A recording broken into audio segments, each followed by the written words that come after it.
à toutes, bienvenue dans le deuxième live de l'Académie de Grenoble sur le grand oral. Donc c'est l'épisode 2 comme je viens de le dire. On est du coup trois étudiants qui avons passé le baccalauréat l'année dernière. Martin, je te laisse commencer à te présenter. Oui, donc moi je m'appelle Martin, je viens du lycée Boissy-d'Anglas à Annonay en Ardèche et maintenant je suis étudiant en sciences politiques à Grenoble. Alors, bonsoir à tous. Donc, moi, je m'appelle Eric Graffen. Donc, j'ai passé l'année dernière un bac maths physique au lycée du Mont-Blanc en Haute-Savoie et maintenant je suis en prépa à Paris au collège Stanislas. Alors moi je m'appelle Lisa Schex, je suis en première année de licence sciences de l'éducation et l'année dernière j'ai passé mon baccalauréat au lycée des Cataractes à Montélimar en spécialité mathématiques et physique. Martin, tu as oublié de nous dire en quelle spécialité tu étais. Est-ce que tu peux nous le redire? Oui, oui. Donc moi j'étais en spécialité SES et histoire, géographie, géopolitique. Ok, très bien. Eh bien, je pense qu'on va pouvoir commencer. On est déjà un peu plus d'une cinquantaine dans le live. Merci à tous et à toutes d'être présents. Et puis, on espère qu'on va pouvoir répondre à vos questions. Alors, déjà, un premier thème par rapport à comment on prépare le grand oral. Alors, moi, si je dois vous donner un conseil, c'est vraiment de faire et encore refaire votre oral auprès de un peu toutes les personnes qui sont autour de vous. En fait, le grand oral, c'est vraiment quelque chose basé sur l'oral, comme son nom l'indique. C'est pas vraiment pour tester vos connaissances, mais vraiment pour tester votre aisance à l'oral. Et moi, c'est vrai que j'avais un peu peur que ce soit pas assez compréhensible. Donc, j'ai vraiment pris toutes les personnes autour de chez moi, y compris des personnes qui n'avaient pas du tout un bagage scientifique, pour leur présenter mes oraux et pour voir s'ils étaient vraiment compréhensibles. Donc ça m'a bien aidé. J'étais aussi inquiète par rapport au fait qu'on n'a pas le tableau pendant les premières minutes où on présente notre oral. Et vu qu'on est dans des vu que moi j'étais dans des spécialités très scientifiques, on avait assez peur de ça. Et finalement, on a réussi à s'en passer. Et je pense qu'on a surtout réussi à s'en passer parce que on l'a beaucoup refait. Et donc cet exercice de le faire devant beaucoup de personnes, ça permet de vérifier que chaque élément est compréhensible. Il faut bien demander après aux personnes devant qui on l'a fait s'ils ont compris, s'il y a des points moins clairs, s'il y a des points sur lesquels on insiste trop, etc. Donc il y a vraiment toute cette préparation pour que tout le monde puisse comprendre cet oral, parce que je le rappelle, il y a un professeur qui aura forcément la spécialité que vous présentez, mais aussi un professeur qui peut être totalement en dehors de cette spécialité. Voilà. Après, c'est vrai que le faire devant les profs, c'est aussi très enrichissant. Par exemple, moi, j'avais fait des erreurs mathématiques et ça, c'est quand même un gros problème quand on présente un oral sur les maths et mon prof l'a évidemment vu. Et donc ça peut être positif, même si vos profs organisent peut-être pas. Enfin, je sais que certains d'entre vous ont eu des oraux blancs. S'il n'y en a pas dans votre lycée, n'hésitez pas à demander à vos profs est-ce qu'ils prennent 10 minutes de cours pour que vous passiez, pour que vous testiez. Et je sais que moi, ça m'avait beaucoup aidé aussi. Et en plus, il y a la partie plus question derrière que le prof de spécialité peut vous demander, qu'il n'y a pas forcément, du coup, si on demande à des personnes qui sont extérieures au domaine que vous présentez. Voilà en gros ce que j'avais à dire. Est-ce que Martin ou Eric, vous avez des choses à rajouter? Peut-être moi sur la partie comment gérer le stress avant du coup avant l'épreuve. Une fois comme Isa a dit, c'est vrai que c'est très bien ce genre de technique et moi ce que je recommande, c'est quand même se garder un bon moment avant l'épreuve pour vraiment déstresser, faire retomber la pression. Bon, vous repassez sous forme un peu de liste, de checklist, les 4-5 grands points que vous voulez aborder pendant votre oral. Et ensuite, prendre 5 bonnes minutes juste pour mettre au calme, vous vider la tête, complètement penser à autre chose pour arriver serein à l'épreuve. Parce que généralement, quand on a l'oral, le pire ennemi qu'on a, c'est nous-mêmes avec le stress qu'on va avoir. Et donc, si on prend vraiment ce petit temps pour se poser, eh ben, on arrive beaucoup plus serein avec des idées beaucoup mieux structurées et surtout, on va pouvoir avoir un bien meilleur débit, une bien meilleure structuration de nos idées et vraiment, ça va être de gros atouts au moment de passer pour le grand oral. Alors Martin, du coup, ça a coupé un peu pendant que tu parlais, mais je pense qu'on a compris l'idée principale, c'était vraiment de prendre un petit moment avant l'oral pour souffler, pour respirer. Voilà. Est-ce que Eric, tu as quelque chose à rajouter? Oui, alors moi, donc je vais pouvoir un peu vous parler donc ce que le grand oral m'aurait apporté, m'a apporté donc cette épreuve, ce qu'elle m'a apporté personnellement. Donc avant tout, c'est déjà une connaissance sur le, parce qu'en général, on va faire un sujet qui nous intéresse, qui presque nous tient à cœur, et euh, et à la fois, ça nous permet du coup à la fin d'être incollable finalement presque sur le sujet. Ensuite, c'est vraiment une très belle expérience de faire ce grand oral parce que ça nous permet un petit peu de voir un peu nos capacités à l'oral, puisqu'on sait très bien que dans les études supérieures, c'est une capacité qui est grandement demandée. Donc, donc voilà. Ensuite, pour ajouter un petit peu des choses sur comment déstresser, avant tout, il faut aussi vous dire que les jurys sont vraiment pas là pour nous descendre. En tout cas, ça n'a pas été mon cas. Donc vraiment, le jury est là pour nous aider de toute façon. Et il n'y a pas de mauvais ou de bon grand oral en fait. Hein. C'est avant tout une épreuve très personnelle. Donc du coup, vraiment, les critères de notation sont très larges et très ouverts. Donc faut vraiment pas se mettre, faut pas avoir peur à ce niveau-là. Voilà. Je crois qu'il y a un point que Eric a abordé qui est quand même assez important. C'est le fait que effectivement c'est un sujet qui nous appartient et du coup c'est un sujet sur lequel on a quand même beaucoup creusé, sur lequel on s'est beaucoup informé et du coup les professeurs qui sont nos jurys le jour du grand oral, ils savent pas du tout tout ce qu'on fait sur ce sujet, en tout cas quand on s'y est bien préparé. Et du coup, ça nous laisse quand même de grandes ouvertures et ça, à mon sens, ça fait quand même diminuer le stress parce qu'on se dit, bon, j'ai quand même des connaissances qui sont assez grosses et qui devraient suffire pour aborder ce grand oral en toute sérénité. En fait, les profs, ils n'en savent pas beaucoup plus que moi sur ce sujet. Donc, je vais arriver à leur en parler et à leur expliquer.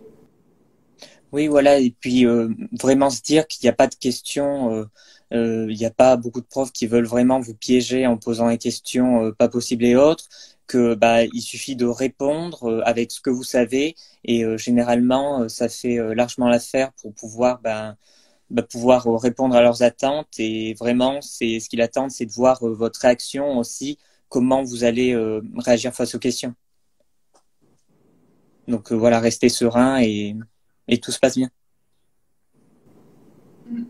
Et puis, c'est vrai que du coup, la toute dernière partie sur la carrière qu'on va avoir, sur les études à la suite, j'ai entendu qu'il y avait pas mal de lycéens qui étaient inquiétés parce que leur filière actuelle ne correspondait pas du tout avec ce qu'ils avaient prévu de faire dans le supérieur. Moi, je voudrais vous rassurer sur ce point. J'étais la première à être inquiète sur ce sujet parce que j'ai été en spécialité maths physique et je suis actuellement en sciences humaines, donc ça n'a pas grand-chose à voir. Mais en fait, j'ai su expliquer au jury pourquoi je me sentais plus à l'aise dans ces spécialités et pourquoi j'avais envie d'aller à un autre endroit. Et en fait, ça a été très bien pris. Ils m'ont pas du tout bloqué là-dessus. Bien au contraire, donc il ne faut pas s'inquiéter sur la partie de discussion à la fin sur la carrière professionnelle. Voilà, c'est vraiment un espace d'échange en fait. C'est pas vraiment des questions pour vous piéger, c'est vraiment pour discuter, pour en apprendre un peu plus sur vous et sur les envies que vous pouvez avoir. Et bon, j'ai vu une question dans le chat tout à l'heure. Ah bah voilà une première question. Mais je vous laisse la noter, Martin. Et moi, je vais répondre à la question que j'ai vue tout à l'heure, qui était faut-il réviser correctement tout le thème de sa problématique pour les questions du jury. Je sais plus qui c'est qui a posé cette question. Donc la réponse est oui. Il faut, comme vous disiez, c'est quelque chose qui est c'est un oral qui vous est propre, quelque chose d'assez personnel. Donc, en plus, le choix du sujet est très large. Donc, en fait, là où on va vous attendre, c'est surtout sur les questions. Il y en a, comme on a dit, hein, il n'y a vraiment pas de questions pièges, mais ce qui sera vraiment salué par le jury, c'est de voir que vous connaissez vraiment votre sujet. Je dirais pas sur le bout des doigts, mais que vous connaissez quand même une grosse partie du sujet et qu'aucune question vous effraie. Alors oui, du coup, on a un peu eu des bugs de connexion. La question qui a été posée, c'est est-ce qu'il va y avoir une retranscription du live sur YouTube? Et oui, il y en aura une. Donc voilà, il y a aussi quelqu'un dans les commentaires qui vient de dire que ce serait bien rediffusé. Donc on avait eu quelques débuts de questions tout à l'heure, dont une qui me vient en tête qui était est-ce que on doit apprendre notre texte pour le grand oral? En fait, moi ce que je dirais c'est qu'il faut savoir ce que vous allez dire, de quoi vous allez parler, mais ça doit rester un oral. C'est pas une poésie. Il faut pas que ce soit cadré à la seconde près, quoi. Il faut que ça vienne de vous. Alors bien sûr, il ne faut pas dire toutes les 3 secondes ou ne pas savoir quoi dire pendant 15 secondes. Mais voilà, il ne faut pas non plus savoir tout au mot près. Il faut surtout avoir les idées et du coup, ça permet que ce soit plus fluide, que ça paraisse plus naturel. J'ai vu passer. Oui, oui. J'ai vu passer une question maintenant sur est-ce que si on ne sait pas répondre à une question, qu'est-ce qu'on fait? Et ben moi je dirais il faut faire vraiment le maximum, apporter quelques éléments un peu périphériques si on en a, ou sinon carrément dire à l'inspecteur qu'on ne sait pas. Je sais par exemple moi mon oral j'avais passé sur la grotte Chauvet les visiteurs. Mon inspecteur m'a demandé où est-ce qu'allaient les visiteurs après la grotte Chauvet. Je ne savais pas du tout. Je lui ai dit que je ne savais pas. Et voilà, après, il est passé à notre question. Et il faut mieux, à mon avis, avouer qu'on ne sait pas plutôt qu'essayer de raconter n'importe quoi. Ça se voit toujours, au final. Alors, je ne sais pas si Eric veut rajouter quelque chose, mais moi, ce que j'ai dit tout à l'heure, c'est que ce qu'ils évaluaient, en fait, c'était surtout notre aisance à l'oral et pas vraiment nos connaissances dans la matière, même si évidemment ça joue.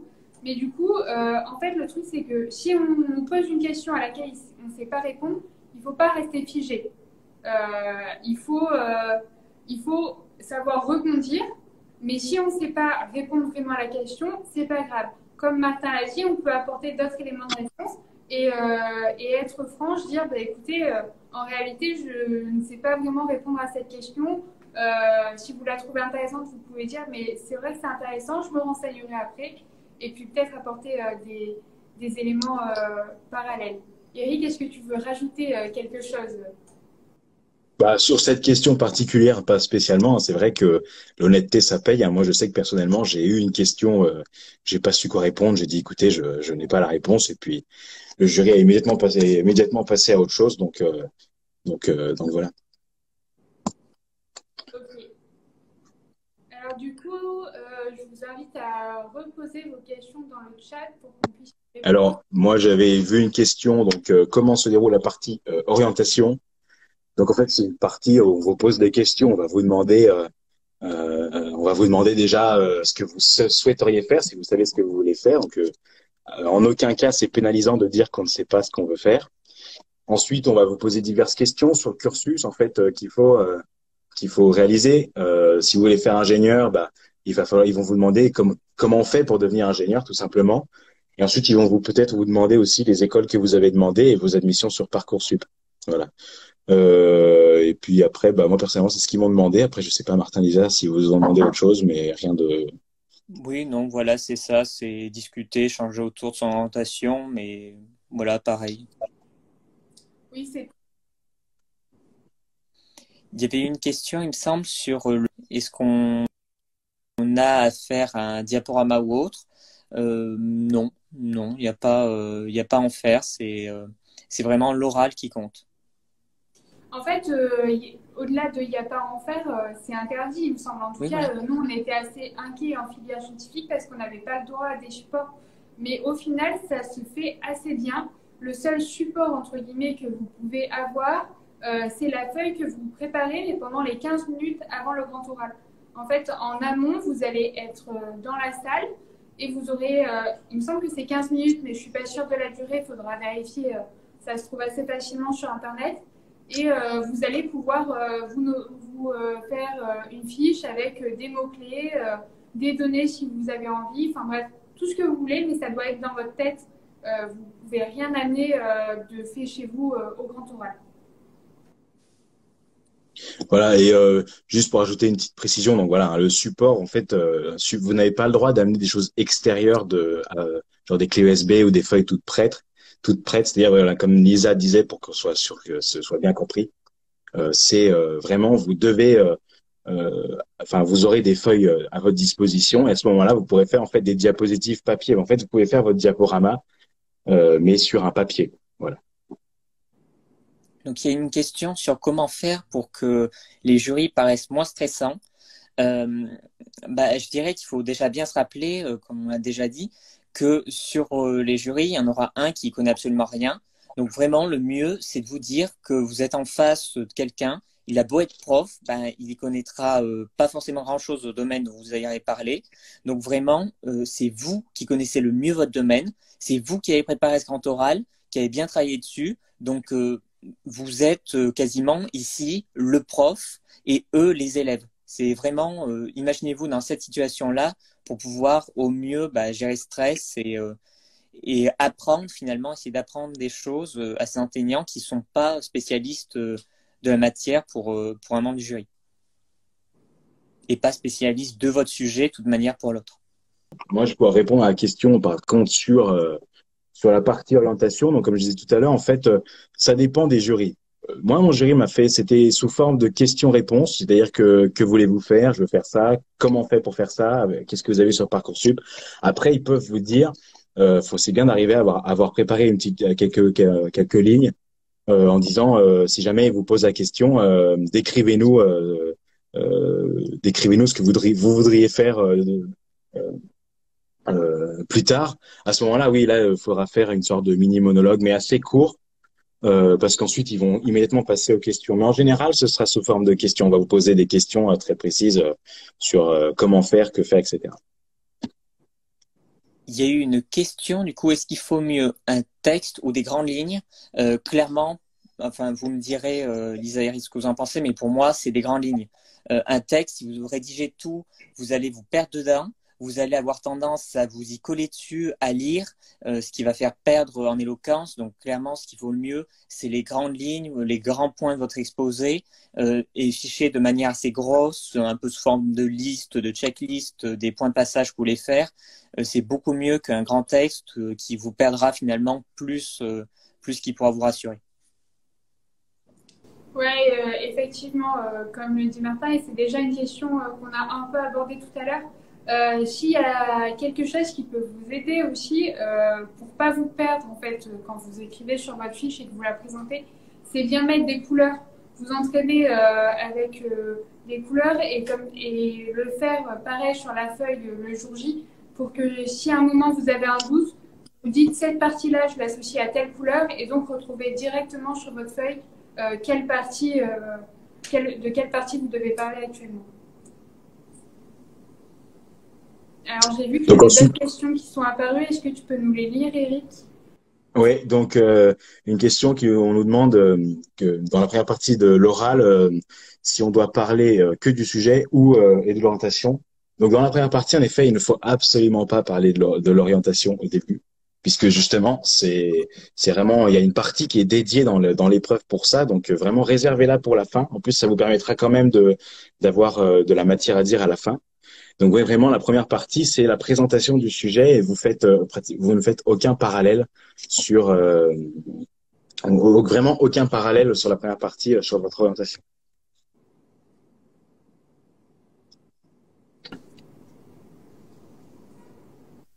Ok. N'hésitez pas à poser vos questions dans le chat du coup. Comme l'a dit Eric, il y a vraiment des parties qui sont définies dans le grand oral, mais après ces informations, vous pouvez les retrouver facilement. Et d'ailleurs, le premier live sur le grand oral, il peut peut-être répondre à ces questions, donc vous pouvez essayer de le regarder sur YouTube s'il a été rediffusé, et ça répondra à vos questions un peu précises sur la théorie du grand oral. Alors, question. Si on fait juste 6 minutes au lieu de 5, c'est grave. Alors là, encore une fois, vaut mieux faire 5. Faut s'entraîner, comme disait Lisa, si vous avez la possibilité de vous entraîner un bon nombre de fois, vraiment euh, pour faire 5, parce que ça dépend toujours un peu du jury, parce que il y a des jurys qui vont pouvoir vous laisser, il y a des jurys qui vont vous laisser le temps de finir votre oral, et d'autres qui vont vraiment vous couper à 5 minutes. Donc moi, ce que je vous conseille, c'est vraiment si vous avez la possibilité de vous entraîner avec du monde, aussi avec vos professeurs. Vraiment, le mieux, ouais, c'est vraiment de respecter le temps parce que c'est vraiment là, c'est incongru à chaque jury parce que vraiment il y a le jury sympa, d'ailleurs sur lequel je suis tombé personnellement, qui a été sympa, qui m'a laissé finir mon grand oral, mais il y a d'autres jurys qui à 5 minutes, à 4 minutes, qu'il reste 1 minute. Mais en tout cas, oui, pour répondre clairement à la question, il ne vaut mieux pas dépasser les 5 minutes. Mm. C'est vrai qu'il y a certains jurys qui peuvent vraiment arrêter à 5 minutes, enfin au moins à 5 minutes 20, en disant bah, c'est fini et si vous n'avez pas conclu votre oral, c'est quand même un peu embêtant. Après, si vous débordez un tout petit peu, c'est pas grave non plus, hein. Mais c'est vrai qu'il faut peut-être pas aller jusqu'à 6 minutes. Je ne sais pas si la question a déjà été posée, mais pouvons-nous apporter au moins les sources de nos recherches? Pareil, faut s'en rappeler, les mémoriser et les remettre quand on a notre petit temps de préparation au propre, mais on peut pas apporter voilà, physiquement autre chose. Faut s'en souvenir. Après, voilà, si c'est même juste la source vague, chiffre qui vient de l'INSEE sans citer l'étude précise, tant pis, mais voilà. Pas de support extérieur. Bon, il me semble qu'on a tout dit. Après, tout ce qu'on peut vous souhaiter, c'est une bonne réussite à l'épreuve. Et puis voilà, franchement, enfin, en tout cas, je sais pas pour Lisa et Martin, moi ça s'est assez bien passé. Donc vraiment, allez-y, le cœur léger et normalement tout devrait bien se passer. Oui, oui, vraiment. Même moi, enfin, en sortant du grand oral, j'étais plutôt stressé. J'avais l'impression pas avoir répondu ce qu'il fallait au jury, tout. Et en fait, non, pas du tout. Faut pas s'en faire une montagne du grand oral. Si vous avez bien travaillé dans l'année, si vous avez bien révisé votre sujet, si vous êtes bien entraîné, comme Lisa l'a dit, franchement, faut pas vous en faire plus que ça. Oui, faut quand même garder en tête que le jury, il est assez bienveillant. Si vous y mettez du vôtre, il va le voir et il va pas vous casser. S'il voit que vous savez pas répondre à une question, comme l'a dit Eric, ça lui était arrivé, il va tout simplement passer à une autre question. Si il voit que vous n'avez pas assez approfondi un point dans votre oral, il va vous poser des questions dessus pour que vous ayez tous les points. Si vous ne savez pas y répondre, du coup, c'est pas très grave. Enfin voilà, il faut quand même garder en tête que le jury est quand même bienveillant et que c'est une épreuve où vous parlez d'un sujet que vous connaissez, que les profs ne connaissent pas sur le bout des doigts et qu'après vous parlez vraiment de vous et que du coup, c'est vraiment une discussion en fait et vous pouvez être très à l'aise là-dessus. Alors, s'il n'y a pas de questions en plus, j'ai l'impression que ce n'est pas le cas. On va finaliser ce live. Donc, merci à tous et à toutes d'être venus. Il sera rediffusé du coup sur YouTube, donc vous pouvez le re-regarder. Et puis, si vous avez des questions, n'hésitez pas à contacter vos professeurs pour passer les oraux, pour avoir des questions, enfin pour avoir des réponses sur les modalités. Ou à regarder le live du coup qu'il y a eu sur l'épisode 1 avec l'Académie de Grenoble qui est donc également disponible sur YouTube. Merci à tous, au revoir.